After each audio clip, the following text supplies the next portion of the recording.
एक आदमी ने एक बहुत ही खूबसूरत लड़की से शादी की।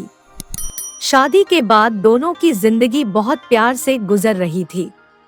वह उसे बहुत चाहता था और उसकी खूबसूरती की हमेशा तारीफ किया करता था। लेकिन कुछ महीनों के बाद लड़की चर्मरोग स्किन डिजीज से ग्रसित हो गई और धीरे धीरे उसकी खूबसूरती जाने लगी। खुद को इस तरह देख उसके मन में डर समाने लगा कि यदि वह बदसूरत हो गई तो उसका पति उससे नफरत करने लगेगा और वह उसकी नफरत बर्दाश्त नहीं कर पाएगी। इस बीच एक दिन पति को किसी काम से शहर से बाहर जाना पड़ा। काम खत्म कर जब वह घर वापस लौट रहा था, उसका एक्सीडेंट हो गया। एक्सीडेंट में उसने अपनी दोनों आंखें खो दी। लेकिन इसके बावजूद भी उन दोनों की जिंदगी सामान्य तरीके से आगे बढ़ती रही। समय गुजरता रहा और अपने चर्मरोग के कारण लड़की ने अपनी खूबसूरती पूरी तरह गंवा दी। वह बदसूरत हो गई, लेकिन अंधे पति को इस बारे में कुछ भी पता नहीं था।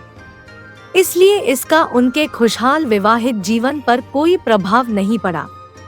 वह उसे उसी तरह प्यार करता रहा। एक दिन उस लड़की की मौत हो गई। पति अब अकेला हो गया था। वह बहुत दुखी था। वह उस शहर को छोड़कर जाना चाहता था।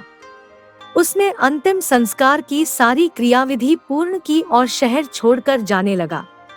तभी एक आदमी ने पीछे से उसे पुकारा और पास आकर कहा, अब तुम बिना सहारे के अकेले कैसे चल पाओगे? इतने साल तो तुम्हारी पत्नी तुम्हारी मदद किया करती थी। पति ने जवाब दिया, दोस्त, मैं अंधा नहीं हूँ। मैं बस अंधा होने का नाटक कर रहा था, क्योंकि यदि मेरी पत्नी को पता चल जाता कि मैं उसकी बदसूरती देख सकता हूँ तो यह उसे उसके रोग से ज्यादा दर्द देता। इसलिए मैंने इतने साल अंधे होने का दिखावा किया। वह बहुत अच्छी पत्नी थी। मैं बस उसे खुश रखना चाहता था।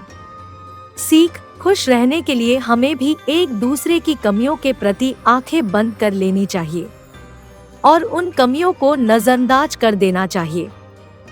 यदि आपको कहानी अच्छी लगी हो तो चैनल को सब्सक्राइब जरूर करें और लाइक करें।